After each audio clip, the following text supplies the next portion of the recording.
We must be able to avoid future recurrence of the atrocities. The General Assembly should call for accountability, including the establishment of an independent commission of inquiry to investigate this horrifying humanitarian situation. Menteri Luar Negeri RI Retno LP Marsudi berbicara di sidang Majelis Umum Perserikatan Bangsa-Bangsa, PBB, mengenai aksi ilegal Israel di wilayah Palestina. Dia mengutuk Israel dan menolak pemindahan paksa warga Gaza dari tanah airnya. Sikap Indonesia disampaikan Retno dalam rapat sidang darurat Majelis Umum PBB, disiarkan di kanal YouTube United Nations. Faktanya terjadi. Namun, di tengah banyaknya korban, Dewan Keamanan gagal mengambil tindakan tegas. Kata Retno merujuk ke kondisi Gaza belakangan ini, Indonesia mengutuk Israel yang menyerang warga sipil, rumah sakit, dan menghukum orang-orang Palestina secara kolektif, collective punishment. Aksi-aksi itu dikatakan Retno sebagai tidak manusiawi dan bertentangan dengan hukum internasional. Berkaitan dengan hal tersebut, langkah nyata 3+1 harus kita ambil. Yang pertama, hentikan agresi untuk mencegah lebih banyak korban sipil, kata Retno. Majelis Umum perlu setuju pembentukan komisi independen untuk menginvestigasi kondisi kemanusiaan di Gaza. Poin kedua, Majelis Umum dia desak untuk mendukung pembukaan pintu bantuan kemanusiaan ke Gaza. Bahkan 100 truk, kata dia, tak akan cukup membantu warga Gaza. Maka, bantuan harus segera dikerahkan secara terus-menerus.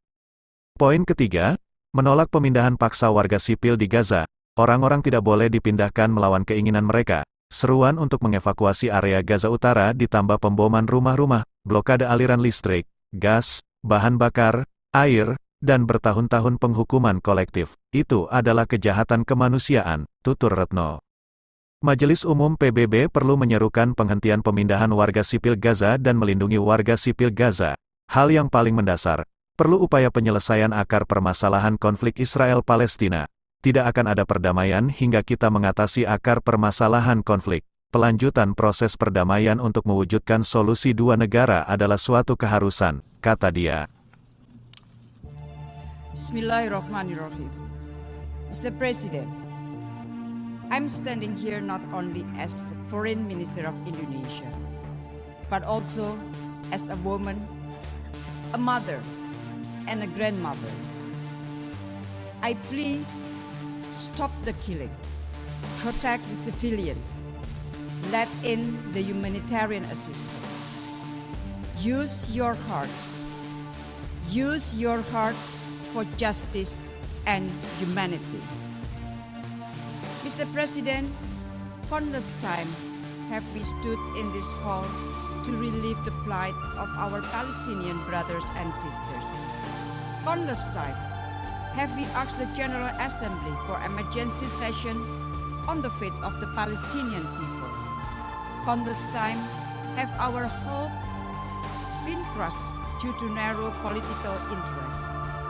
The world seems divided in different realities, as if there is a refusal to see the catastrophe in Gaza.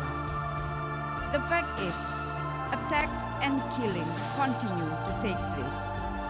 Yet, amid such a large number of victims, the Security Council failed to take decisive action.